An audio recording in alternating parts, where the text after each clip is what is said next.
Where is the real estate market headed? How has such a big shift happened in such a short time? What should you do? Stay tuned.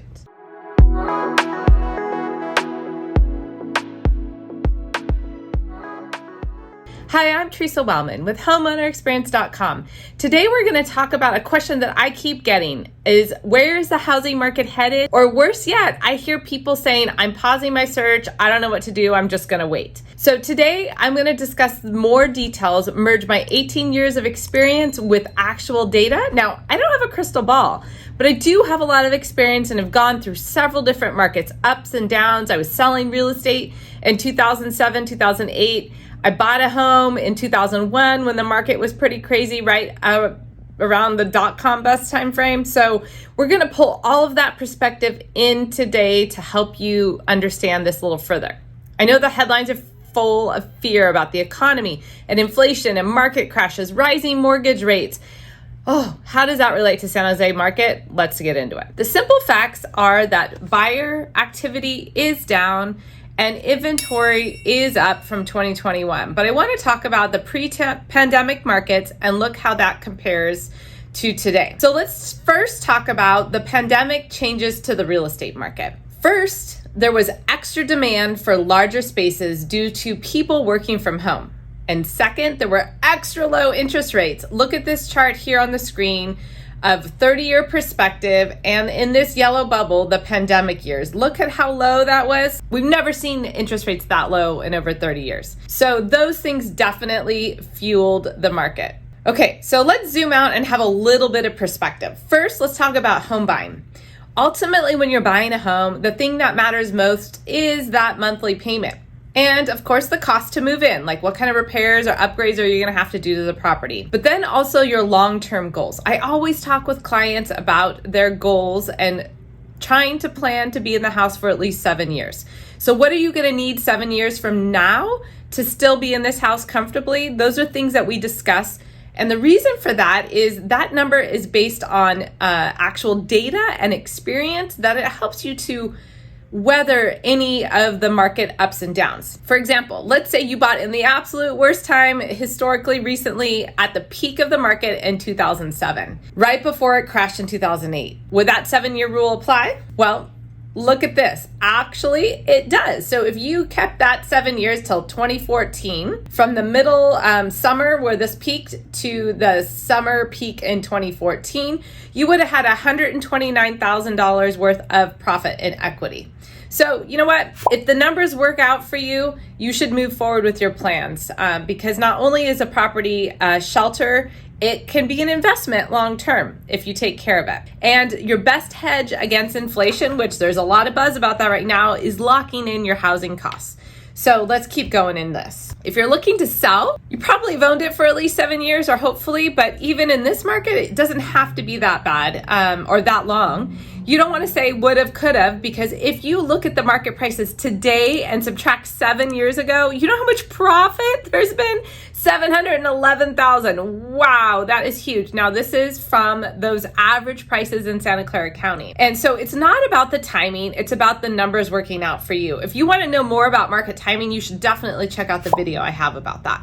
I'll put the link above and then down in the description as well. So how did such a quick, large shift happen to our market? Let's go back to the original question. First, the demand for larger spaces and working from home has almost shrunk, right? There's a lot of people back to the office part-time. People are not sitting in their house all day long staring at the walls. People are out and about a little bit more and maybe leaving the house during the day. So that demand or motivation has really gone down.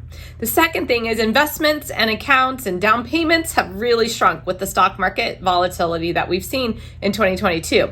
And the third thing is those interest rates, the mortgage interest rates, have absolutely gone up. Now, many buyers no longer afford the monthly payment.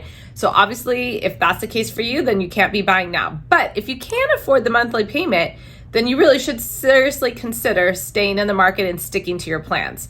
And I'd say the biggest thing is the uncertainty in the market right now has really paused a lot of buyers from moving forward and affected our demand. So again, if the numbers work for you, then you should move forward. But here's some perspective of the changes that we've seen just in the last year. In September 2021, the average price in San Jose was 1.503 million, right? In August, this past month, it was 1.525, so almost back to the prices a year ago. The huge difference is the mortgage rates. 2021, 2.75, recently 5% and actually rising. So that monthly payment, can you believe it, is $1,642 more a month for the same price house because of those mortgage rates and increase in payments. It's huge. And that's just principal and interest, not the property taxes, which will be similar in this scenario because the prices are the same or almost. Now, if we compare that to March 2022, you might have a would have, could have, should have perspective. Now, granted, payments were high then, $6,400, but rates were still pretty low, 3.25%. So if you buy today at today's 5%-ish rate, your payment is about $100 more a month than people that bought in March. The difference is the property taxes for sure. So keep that in perspective. We're back to a somewhat normal market where the affordability is on an interesting level. Okay. So let's talk about the differences in the buying environment between last year, 2021, and the latter half of 22. So definitely last year and this spring, overbidding, no contingencies. You're giving everything just to get a house. You don't get any repairs done by the seller, and it's a higher cost to move in lots of time because there are lots of repairs and upgrades that need to be done. Recently, with the rates rising and the lower demand, you are able to negotiate repairs and you have less competition. So that just gives you a lot more room and time to breathe and work through things, which is great when you're buying a big investment like this, right? And as rates keep rising, more and more programs are coming out. There's adjustable rate mortgages, are called ARMs, in the 5 to 6% range that are allowing payments to be a little bit more reasonable. To give you some perspective, I bought my first home in 2001, right after 9/11, a very uncertain time. We planned to live there a while, so we didn't really care. The numbers worked for us. We got a 5-year adjustable rate mortgage over 6%, and the numbers still worked. We sold the home in 2008, which was not the peak. The peak was 2007. We'll go into that a little bit. But we got a huge profit. And even though we didn't get the peak of the market, we were able to walk away with a huge profit after just 7 years. So today, affordability, yes, is not as easy, but you have more negotiation power for repairs and condition of the property to shrink that cost to move in number. So ultimately, what I said in the beginning, where is the market headed? Well, let's get into some actual numbers about that, because I hear the news saying, inventory's up, demand is way down. Oh, the market is completely imploding. Is that really true? Well, stay tuned. We're going to talk about actual inventory and sales numbers with some historical perspective. Okay, so here's 2022 versus 2021. So last year over year numbers, right? The sales have dropped 36%. So that is real. Inventory is up 20%. So that is real. This is what the headlines are talking about. August, if we look just at August inventory is up 30%. So for sure, those headlines are correct if you're looking just to last year. But what if we look at how weird the pandemic was, which I've talked about many times in my videos, and compare instead to 2019. So compared to 2019, our sales are actually slightly down, just a hair, 29.23 year to date versus 29.91. So just a little bit. Inventory is 30% lower than 2019. Yes, inventory is lower today. And I think if you're buying, you probably are feeling that there's just not a lot of choices. So you maybe intuitively know this.